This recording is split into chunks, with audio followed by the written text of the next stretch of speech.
welcome to The Explainer. So today, we're going to dive into this small, ancient book that basically challenges everything we think we know about success, about fulfillment. Lao Tzu's Tao Te Ching.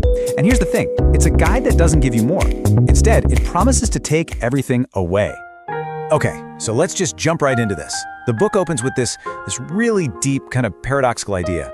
It's telling us right from the get-go that any attempt to define ultimate truth, to put it into a neat little box with words, is just going to fail. This isn't a book of answers. Think of it more like a doorway that asks you to leave all your baggage, all your certainties, behind before you can even walk through. Our world, it pushes us relentlessly in one direction, right? Achieve more, build more, become someone important. But Lao Tzu's wisdom offers a completely opposite, totally counterintuitive path. It suggests that real fulfillment isn't found in all that striving, but in stillness. And that's often when this book just shows up for people.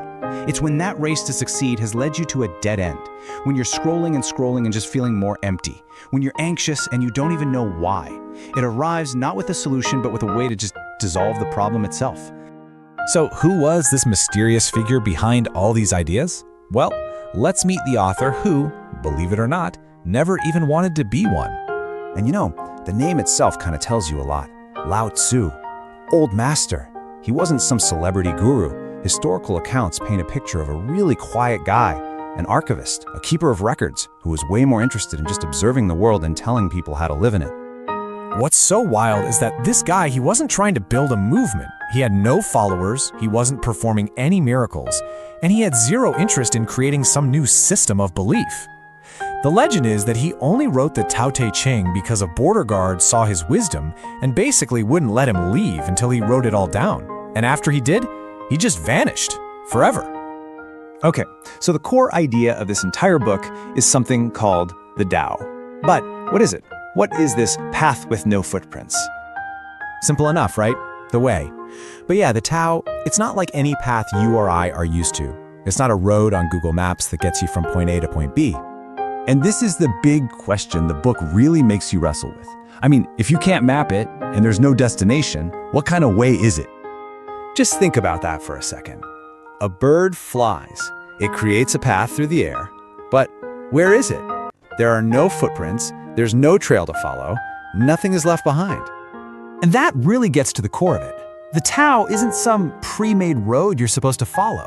It's a path that appears as you live, right here in the present moment. And it disappears the instant that moment is gone. You can't be taught it. You can't copy it. You can only experience it.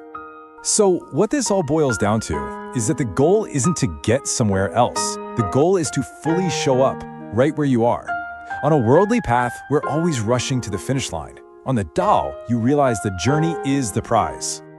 So if the Tao is so tricky to pin down, why can't we just, define it and get a handle on it? Well, according to Lao Tzu, the very tools we use to understand everything, our words, they're actually part of the problem. Just like with the path, the second you slap a label on reality, you've limited it. You've made it smaller. I mean, think about it. We fight wars over words like God or truth, completely forgetting that the word is just a pointer, not the infinite thing it's pointing to. Words are just like that frame. They give us this neat, manageable picture of reality we can hang on our wall. But that picture, it's lifeless. It's just a copy, not the living, breathing, chaotic, beautiful thing itself. So we use words to categorize things, to judge them, to feel like we're in control. But when we do that, we're mistaking the menu for the meal. We get so caught up in analyzing the finger pointing at the moon that we never actually look up and, see the moon. Okay, so if we can't strive for it and we can't define it, how in the world are we supposed to approach it? Well, Lao Tzu's answer is in his famous upside-down logic. This right here, this is really the core of Taoist wisdom. It flies in the face of our modern instinct to accumulate, to conquer, to control everything. In a world that tells us to hustle harder, this says that real strength is found in yielding, that real abundance is found not in getting more, but in letting go. And this all leads us to the book's most radical and honestly, most freeing idea. That real fulfillment isn't about what you can gain, but what you're willing to let go of. So this isn't a journey of adding things, it's a journey of subtraction. It's about peeling back the layers, the pride you have in what you've done, the certainty you have in what you know, the identity you've built around your job or your relationships, and ultimately, the very idea of a separate you that needs to be defended all the time. And here's the beautiful paradox in all of this. By emptying our hands of all the things we desperately cling to, our beliefs, our achievements, our identities, we finally create the space to receive, well, everything.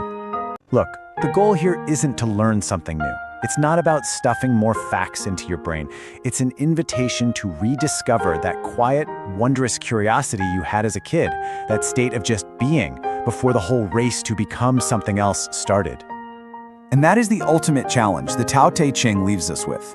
It's not really a question that needs a yes or no. It's an invitation to a profound, life-altering journey of subtraction, to find out what remains when everything you thought you were is gone.